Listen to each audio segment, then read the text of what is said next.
Bulletin में खुश आमदीद। वज़ीर आज़म शहबाज शरीफ की अपने ख़ानदान के हमरा रोज़ा रसूल सल्लल्लाहु अलैहि वसल्लम पर दोबारा हाज़री, दुरूद व सलाम के नजराने पेश किए। मुल्क की सलामती और तरक्की और पूरी उम्मत के लिए दुआएं की गईं। वज़ीर आज़म सऊदी क़यादत से मुलाकात भी करेंगे। स्ट्रेटेजिक मामलात और सऊदी पैकेज में $3 अरब से ज़ायद इजाफे पर बात भी होगी। उस्मान खान की रिपोर्ट देखिए। वज़ीर आज़म शहबाज शरीफ दौरा सऊदी अरब के दौरान मदीना मुनव्वरा में मौजूद हैं। दामाद और बहू के हमरा बारगाह नबवी में हाजिर हुए। रोजा रसूल का दरवाजा खुसूसी तौर पर खोला गया। वज़ीर आज़म और उनकी अहले खाना ने दुरूद सलाम पेश किया और फातिहा पढ़ी। मुल्क की तरक्की, सलामती और इस्तेकाम के साथ साथ पूरी उम्मत मुस्लिमा के लिए भी दुआएं मांगी। वज़ीर आज़म शहबाज शरीफ सऊदी वली अहद मोहम्मद बिन सलमान की दावत पर पहला गैर मुल्की सरकारी दौरा कर रहे हैं। शहबाज शरीफ गुज़िश्ता रोज काबीना अरकान के हमरा मदीना मुनव्वरा पहुँचे तो गवर्नर मदीना फैसल बिन सलमान ने पुरतफाक इस्तकबाल किया। वफ्द ने रोजा रसूल सल्लल्लाहु अलैहि वसल्लम पर हाजिरी दी। मस्जिद नबवी में रोजा अफ्तार किया और नमाज मगरिब अदा की।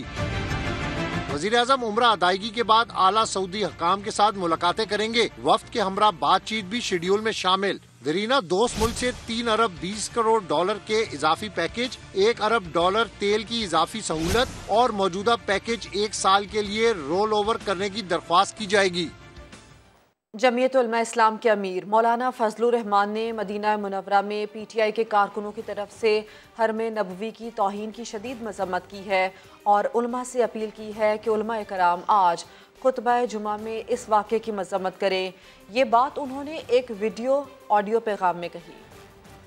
उम्मत मुस्लिमा को आगाह करना, पूरी कौम को आगाह करना कि ये सब कुछ रसूलुल्लाह सल्लल्लाहु अलैहि वसल्लम के हरम की तौहीन के अलावा इसको किसी और लफ्ज़ से ताबीर नहीं किया जा सकता। इसलिए तमाम उलमाए किराम पूरे मुल्क में और आलम इस्लाम को भी मैं कहता हूँ, जुमे का दिन है, जुम्मतुल विदा है, और इस जुम्मतुल विदा के मौके पर अपने खुतबों में इस वाक़े की मजम्मत करें। जनाब रसूलुल्लाह सल्लल्लाहु अलैहि वसल्लम और आपके हरम पाक की हुर्मत के हवाले से उम्मत को बताएं कि उसका मकाम क्या है और इन लोगों ने किस बेबाकी के साथ सिर्फ़ एक सियासी इख्तलाफ की बुनियाद पर सिर्फ वफ़द की तौहीन नहीं की, इसके पादाश में जिस तरह हरम पाक की तौहीन की है, इस पर हमें आवाज़ उठानी चाहिए, इस पर हमें इस एहतजाज करना चाहिए, हमें उसकी मजम्मत करनी चाहिए। ये हमारा दीनी फरीज़ा है और जनाब रसूलुल्लाह सल्लल्लाहु अलैहि वसल्लम से मोहब्बत की अलामत होगी। और इस्लामाबाद के इलाके F6 में मुश्तइल अफराद ने साबिक डिप्टी स्पीकर कौमी असम्बली कासिम सूरी पर हमला कर दिया। कासिम सूरी निजी होटल में सहरी के लिए बैठे थे कि मुश्तइल अफराद ने हमला कर दिया। हमला आवरों और कासिम सूरी के साथियों ने होटल से बाहर आकर एक दूसरे पर कुर्सियां तक फेंकी। मौके पर मौजूद लोगों ने बीच बचाव कराया। वाक़े के बाद पुलिस की भारी नफरी पहुंच गई। आज अभी होटल में बैठा हुआ था और सहरी के लिए अचानक जो है कुछ लोग आए हैं और बुज़दिल लोग, और आते साथ उन्होंने जो है अटैक कर दिया। टेबल पे साथ जो है लोग बैठे हुए थे, ख्वातीन भी बैठी हुई थी। इस हुकूमत में ये जो करप्ट हुकूमत है, ये जो चोर हुकूमत है, बदमाशों की हुकूमत है, ये जो गुलामी का गले में तोख पहन के आए हैं अमेरिका का, ये समझते हैं कि यहाँ पे अब दोबारा ये बदमाशी करेंगे, होटलों में जाके लोगों के साथ इस तरह करेंगे। अवाम ने जो रिएक्शन दिखाया, मैं पूरी अवाम को शुक्रगुजार हूं जो उस होटल में बैठे हुए थे और उन्होंने जिस तरह एकदम रिएक्शन दिखाया और इन सबको भागना पड़ा। और बनीगाला में PTI की शबे दुआ की मरकजी तकरीब हुई। इमरान खान ने खिताब करते हुए कहा कि पाकिस्तान वाहिद मुल्क है जो इस्लाम के नाम पर बना। जो कौम नज़रिए को खो देती है उसका वजूद ख़त्म हो जाता है। तकरीब में मौलाना तारिक जमील ने दुआ भी करवाई। रब्बना वग़फ़िर लना, रब्बना वग़फ़िर लना। गुनाहों से तौबा की रात, अल्लाह की कुर्बत की तलाश।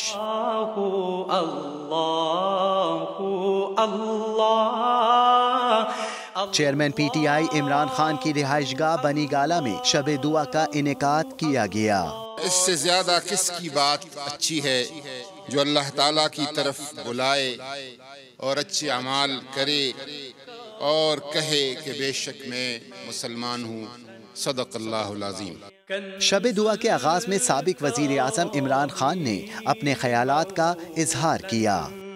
अपनी कौम को कहता हूँ कि दुआ करें कि ये जो हमारी आज़ादी, हमारी परवाज़ के रास्ते में ये जो एक बाहर से मुदाखलत और फिर साजिश हो के पुतले बिठाए गए हैं, सबको दुआ करना चाहिए कि हमारी ये परवाज़ जो रोक रही है, जो कौम ने अजीम कौम बनना है, उसके लिए हम अपनी जंजीरें तोड़ें। मारूफ आलिम दीन मौलाना तारिक जमील ने खुसूसी दुआ कराई। कितने उम्मत के मजलूम पिस पिस के मर गए, उनकी जायदादें बिक गई, उन्हें इंसाफ न मिला। या अल्लाह हमारा निज़ाम अदल ठीक कर दे, हमारा निज़ाम अदल ठीक कर दे, हमारा निज़ाम अदल ठीक कर दे। जितनी सियासी जमातें हैं उनको ईमानी शूर अता फरमा दे, ईमानी बेदारी नसीब फरमा दे। या अल्लाह जो तुझे पसंद है उसे और जो इसको सही चला सकता है उसके हवाले उम्मत को फरमा, हमें ना अहलों के हवाले ना फरमा। कराची और लाहौर में भी PTI के ज़ेर एहतमाम शब दुआ की तकरीब मुनक्किद की गई, जहां पार्टी रहनुमाओं और कारकुनों ने शिरकत की। आगे बढ़ते हुए आपको बताएं कि हुकूमत ने साबिक वज़ीर आज़म इमरान खान, सदर आरिफ अलवी, साबिक डिप्टी स्पीकर कासिम सूरी और गवर्नर पंजाब के खिलाफ आर्टिकल 6 के तहत रेफरेंस दायर करने का फैसला कर लिया है। वजारत कानून और इंसाफ और वजारत दाखिला ने आइन शिकनी के रेफरेंस की तैयारी शुरू कर दी।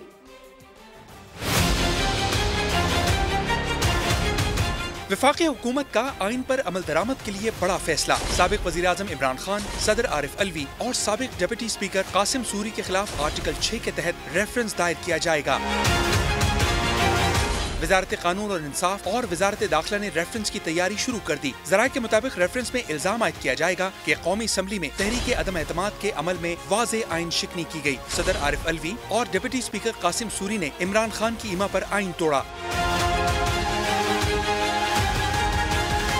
सदर आरिफ अलवी ने पार्टी चेयरमैन के हुक्म पर आइन को कुर्बान कर दिया। अदालतों के आइन पर अमल दरामद करने के वाज़े अहकामात की तौहीन का जुर्म भी किया गया। गवर्नर पंजाब उमर सरफराज चीमा के खिलाफ भी रेफरेंस दायर किया जाएगा कि उन्होंने पंजाब असेंबली में आइनी अमल को सबूताश करके आइन शिकनी की। ज़राए के मुताबिक इन रहनुमाओं के बयानात और कौमी और सूबाई असम्बलियों का रिकॉर्ड हासिल करने का अमल शुरू कर दिया गया है। अदालती अहकामात और अदालती नज़ायर भी तलब किए गए हैं, जिन्हें शवाहिद के तौर पर मुंसलिक किया जाएगा। ज़राए का कहना है कि कानून के तहत आर्टिकल 6 की कार्रवाई करने की मिजाज वफाकी हुकूमत है। रेफरेंस से पाकिस्तान की सियासी और अदालती तारीख में एक नया बाब लिखा जाएगा। नौमुंतखब वज़ीर आला पंजाब हमजा शहबाज ने हलफ ना लेने के खिलाफ तीसरी बार लाहौर हाई कोर्ट से रुजू कर लिया। इस अदा की गई कि अदालत हलफ लेने के लिए नुमाइंदा मुकर्रर करे। अता तारड़ ने दावा किया है कि गवर्नर पंजाब के खिलाफ आइन के आर्टिकल 6 के कार्रवाई शुरू करने जा रहे हैं। वफाकी हुकूमत और चीफ सेक्रेटरी पंजाब फरीक हमजा शहबाज ने तीसरी बार दरख्वास्त दायर की है। दरख्वास्त गुजार का ये कहना है कि अदालत हलफ लेने के लिए नुमाइंदा मुकर्रर करे, जबकि नून लीगी रहनुमा अता तारड़ का ये कहना है कि गवर्नर के खिलाफ आर्टिकल 6 की कार्रवाई करने जा रहे हैं।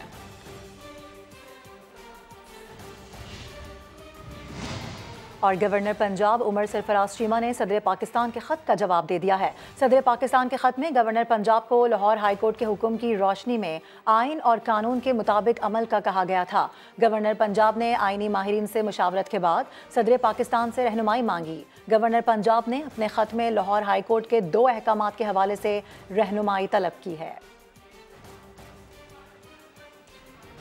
मरियम नवाज ने इस पर रद्द-ए-अमल दिया। वो ये कहती हैं कि अदालती अहकामात के बावजूद हमजा शहबाज की हलफ बर्दारी को ढिठाई से रोका जा रहा है। ट्विटर पैगाम में लिखा कि इतनी दीदा दलेरी से आइन, कानून और अदालतों का तमस्खर उड़ाना किसी नॉर्मल इंसान का काम नहीं हो सकता। बनी गाला के भूत अगर बातों से नहीं मानते तो सख्ती से निमटना चाहिए। ये 12 करोड़ अवाम का सूबा है, मजाक नहीं। उन्होंने मजीद कहा कि ऐसी बच्चों वाली हरकतें हैं कि इंसान दंग रह जाए। सोचो, ऐसे मरीजों के हवाले हमारा मुल्क था, शुक्र है पाकिस्तान बच गया।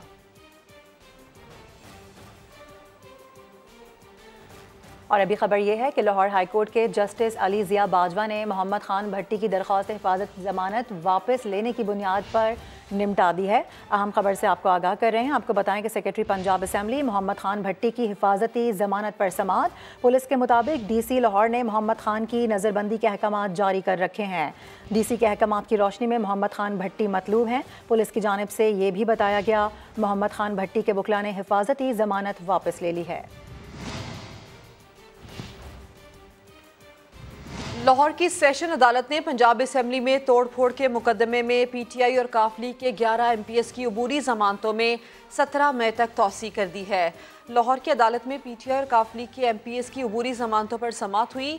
तफ्तीशी अफसर ने बताया कि तफ्तीश नामुकम्मल है, अदालत मोहलत फराहम करे। अदालत ने आइंदा समाअत पर रिपोर्ट तलब कर ली। अदालत ने अबूरी जमानतों में 17 मई तक तौसी करते हुए पुलिस को MPs की गिरफ्तारी करने से रोक दिया।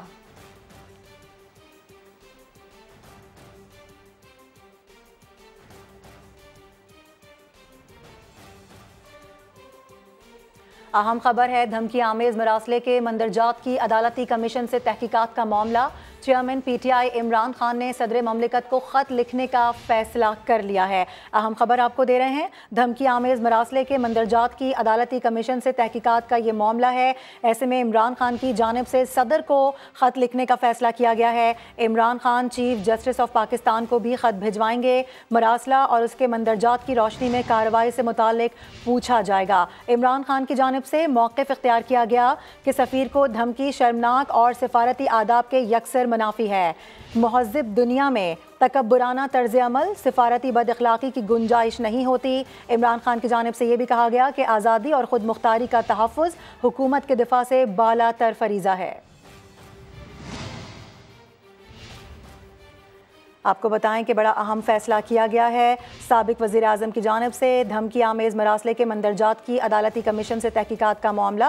चेयरमैन PTI इमरान खान ने सदर ममलिकत को ख़त लिखने का फैसला कर लिया है। Imran Khan chief justice of Pakistan को भी ख़त भिजवाएंगे। मरासला और उसके मंदरजात की रोशनी में कार्रवाई से मुताल्लिक पूछा जाएगा। इमरान खान की जानिब से ये मौक़िफ़ इख्तियार किया गया है कि महज़िब दुनिया में तकब्बुराना तर्ज अमल, सिफारती बद अखलाक़ी की गुंजाइश नहीं होती। अब ये बताएं कि इलेक्शन कमीशन ने यूसुफ रजा गिलानी नाअहली केस का फैसला सुना दिया। यूसुफ रजा गिलानी बदस्तूर सेनेटर रहेंगे। डिस्ट्रिक्ट इलेक्शन कमिश्नर इस्लामाबाद को अली हैदर गिलानी, कैप्टन रिटायर्ड जमील और फ़हीम खान के खिलाफ कार्रवाई का हुक्म दे दिया गया। जुल्करनैन इकबाल रिपोर्ट करेंगे। जियाले सेनेटर यूसुफ रजा गिलानी को वीडियो स्कैंडल नाअहली केस में रिलीफ मिल गया। इलेक्शन कमीशन ने यूसुफ रजा गिलानी को क्लीन चिट देते हुए इनके खिलाफ PTI की दरखास्तें जुज़वी तौर पर मंजूर कर लीं। अली हैदर गिलानी, फ़हीम खान और कैप्टन रिटायर्ड जमील के खिलाफ फौजदारी मुकदमात दर्ज होंगे।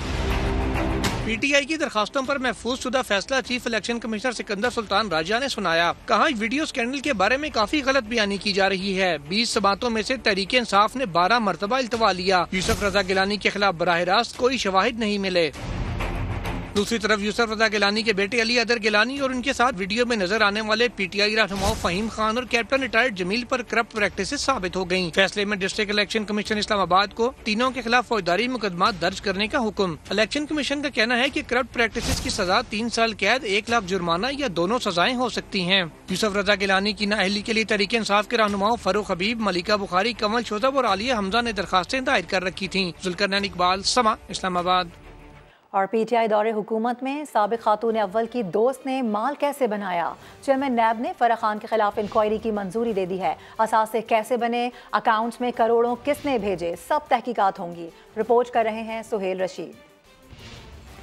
फरहद शहजादी और फराह खान नैब के रेडार पर आ गयी। कौमी एहतसाब ब्यूरो ने फराह खान की मुबैना करप्शन और मनी लॉन्ड्रिंग पर इंक्वायरी मंजूर कर ली। चेयरमैन नैब ने DG नैब लाहौर को कानून के मुताबिक फराह खान के खिलाफ कार्रवाई की हिदायत कर दी। नैब एलामिये में कहा गया है कि 3 साल के दौरान फराह खान के अकाउंट में 84 करोड़ 70 लाख रुपए आए, जो फराह खान की अकाउंट स्टेटमेंट से मुताबिकत नहीं रखते। ये रकम फराह खान के जाती अकाउंट में आई और फौरी निकाल ली गयी। इसके अलावा फराह खान ने इन 3 साल के दौरान कई गैर मुल्की दौरे भी किए। वो 9 बार अमेरिका जबकि 6 बार मुत्तहदा अरब इमारात गयी। नैब के मुताबिक फराह खान के खिलाफ आमदन से जायद असासे बनाने, मुबैना मनी लॉन्ड्रिंग और कारोबार के नाम पर मुख्तलिफ अकाउंट्स रखने की तहकीकात होंगी। नैब का कहना है कि फराह खान के इनकम टैक्स रिकॉर्ड से ये बात सामने आती है कि 2018 के बाद उनके असासों में खातिर खा इजाफा हुआ है। सुहेल रशीद, समा, इस्लामाबाद। इसी पर डीजी नैब लाहौर सलीम शहजाद कहते हैं अभी तक फराह खान पर सिर्फ इल्जामात हैं, तहकीकात में सबूत और शवाहिद सामने आए तो कार्रवाई आगे बढ़ेगी।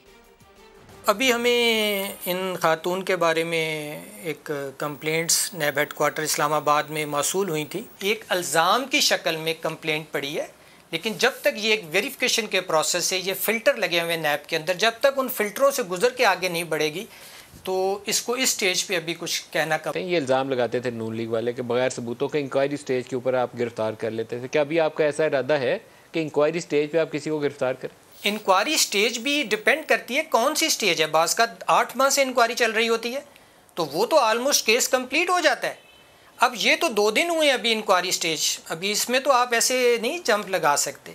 तो जब तक हमारे पास सबूत नहीं आएंगे, वेरिफिकेशन प्रोसेस नहीं कंप्लीट होगा, उसके बाद हम आगे चलेंगे। और ये मैं आपको अश्योर कर दूं कि अगर इसके अंदर डॉक्यूमेंट्री एविडेंस आ गई, अगर इसके अंदर सबूत आ गए, जो इल्ज़ामात हैं, तो आप देखेंगे कि नैब आगे चलेगा। और अभी खबर यह है कि जामिया कराची में खुदकुश धमाके की तहकीकात में मजीद पेशरफ सामने आई है। तफ्तीशी इदारों ने पंजाब चौरंगी में उस घर का पता लगा लिया है जहां से खातून हमलावर बम लेकर जामिया पहुंची थी। कानून नाफिज करने वाले इदारों ने रिक्शा ड्राइवर को क्लियर करार दे दिया। सफ़ेद स्कार्फ वाली खातून का ताहाल कुछ पता नहीं चल सका। हमलावर के गुलिस्तान जौहर के फ्लैट से खातून का आखिरी खत भी मिल गया है। रिपोर्ट कर रहे हैं अहमद रहमान।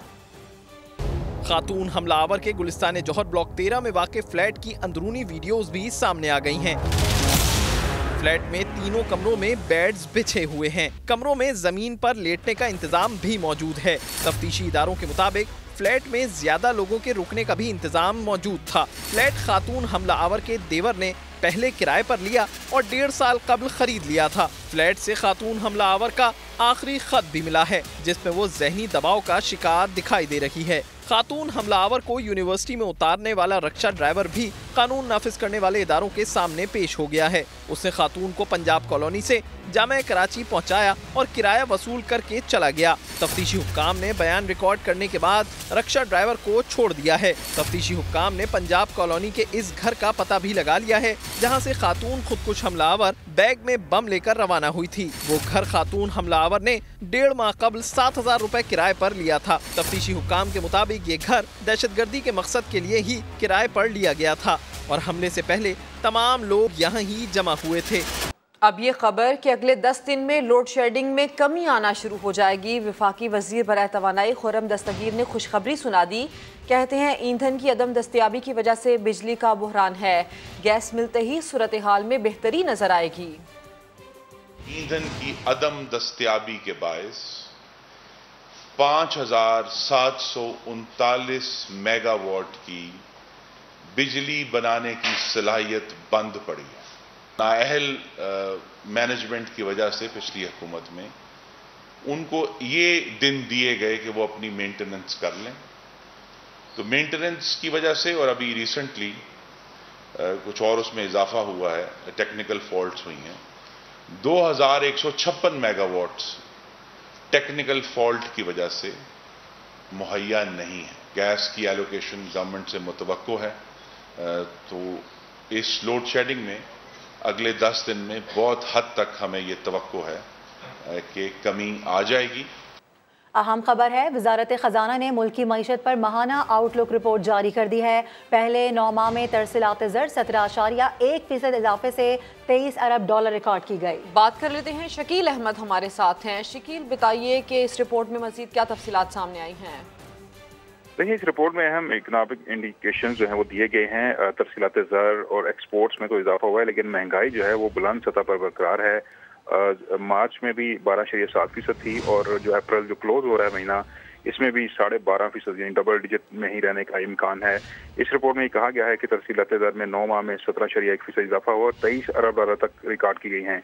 और इसी तरह एक्सपोर्ट्स जो हैं वो 26.6% बढ़ी हैं और 23 $7 अरब तक पहुंच गई, यानी 23 अरब 70 करोड़ डॉलर। और साथ साथ जुलाई का मार्च करंट अकाउंट खसारे में 13.2% $2 अरब का इजाफा हुआ है। ज़र मुआवजा का हजम जो है वो 16 अरब 57 करोड़ डॉलर रहा है। स्टेट बैंक के पास सिर्फ 10 अरब 54 करोड़ डॉलर हैं, जो कि 3 माह की इम्पोर्ट्स के मुसावी भी नहीं है। और टैक्स रेवेन्यू में तकरीबन 29% इजाफा हुआ है, 4375 अरब रुपए जमा किए गए हैं। और नॉन टैक्स आमदनी जो है उसमें कमी रिकॉर्ड की गई है इस रिपोर्ट के मुताबिक।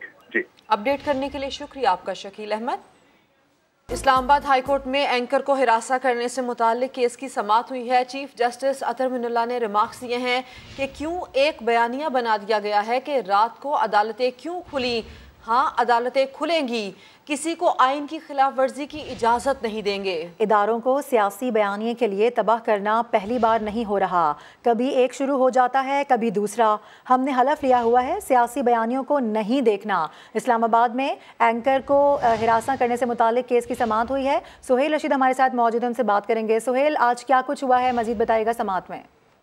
जी देखिए, ये एंकर हैं अरशद शरीफ, उनकी जानिब से इस्लामाबाद हाई कोर्ट में दरखास्त दायर की गई थी कि FIA की जानिब से हरासमेंट किया जा रहा है। तमाम FIA ने इसकी तरदीद की है अदालत में भी, और ये कहा कि हम बयान अर्जी देने को तैयार हैं कि इस तरह का कोई इरादा भी नहीं है इनके खिलाफ किसी किस्म की कार्रवाई का। इस दौरान चीफ जस्टिस अतर मिनुल्लाह ने बरहमी का इजहार भी किया और ये कहा कि एक बयानिया बनाया जा रहा है कि अदालतें रात को क्यों खुली, और पहले एक ये बयानिया बनाता है वो चुप करता है तो दूसरा शुरू हो जाता है। हमने सियासी बयानियों को नहीं देखना, हमने जो हल्फ लिया हुआ है उसी को देखना है। यहाँ जुगजियों वाले भी अदालती वक्त के बाद आते हैं, उनके भी हम केसेस सुनते हैं, उन पीछे हुए तबकात के केस भी हमने सुने जिनको कोई भी पूछता नहीं था। लिहाजा उनके हकूक का ख्याल रखें और इस तरह के बयानिए न बनाएं, इससे नुकसान जो है वो आम इंसान का होगा। अगर मामला आइन का होगा या किसी तबके का होगा तो अदालत रात 3 बजे भी खुलेगी, हमारे ये रूल्स हमें ये कहते हैं। अब समाअत इसकी 12 मई तक मुलतवी कर दी गई है और ठीक है, समाअत 12 मई तक मुलतवी कर दी गई है। अपडेट्स के लिए बेहद शुक्रिया। अहम खबर आपको देंगे, 1 मई से तेज मगरिबी हवाओं का सिलसिला मुल्क में दाखिल होगा। ईद के दौरान जनूबी सिंध में तेज गर्द आलूद हवाएं चलने का इम्कान है। बात कर लेते हैं जमजम सईद से। जमजम, क्या बताना है महकमा मौसमियात का? जी बिल्कुल, महकमा मौसमियात ने ईद उल फितर के दिनों में मुल्क भर में तेज हवाओं और गरज चमक के साथ बारिश की पेशगोई कर दी है। 1 मई से मगरबी हवाओं का सिलसिला मुल्क के मगरबी इलाकों में दाखिल होगा, जबकि मगरबी हवाओं का ये सिलसिला 5 मई तक जारी रहेगा। जमजम, तफसील के लिए शुक्रिया। और गर्मी बढ़ने से सबसे ज़्यादा वो मजदूर मुतासिर हो रहे हैं जिन्हें धूप में सख्त मेहनत में काम करना पड़ता है। कुछ मजदूर ऐसे सख्त मौसम में भी रोज़ा रखना नहीं छोड़ते। रिपोर्ट कर रहे हैं साद साबरी।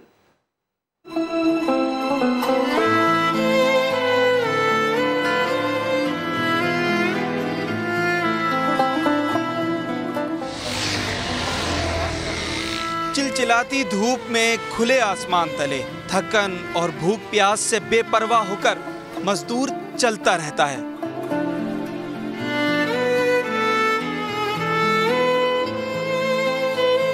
मगर जिंदगी की मुश्किलात का बोझ कम करने के लिए दूसरों का बोझ उठाने वाला मजदूर थकता भी है। रोजा भी है, गर्मी भी है, मगर कारोबार तो फिर भी करना पड़ेगा ना। रोजा है ना, बस प्यास लगा हुआ है, हमने बोला ये पानी डाल दो, थोड़ा ये रोजा सही हो जाएगा। सारा दिन सख्त मेहनत मजदूरी करके हलाल रोजी कमाने वाले मेहनतकश रब्बे करीम का शुक्र अदा करना नहीं भूलते। अल्लाह का शुक्र है कि हलाल का खा रहे भाई, दिहाड़ी बन जाती है, अल्लाह का शुक्र। कितनी बन जाती है? बस बन जाती है, 1200 रुपये बन जाती है। मेहनत और ईमानदारी से मजदूरी करने के बाद इनके चेहरों पर एक अजब सा सुकून होता है। मौसम की सख्ती हो या फिर रोजे में भूख प्यास की शिद्दत, कोई फर्क नहीं पड़ता। पसीने में शराबोर ये मेहनत कश मजदूरी को ही अपनी ज़िंदगी की असल राहत जानते हैं। ये वो एहसास है जो ठंडे कमरों में बैठे खुशनसीब शायद कभी महसूस ना कर सकें। कैमरामैन एरिक परेरा के साथ साद साबरी, समा, कराची।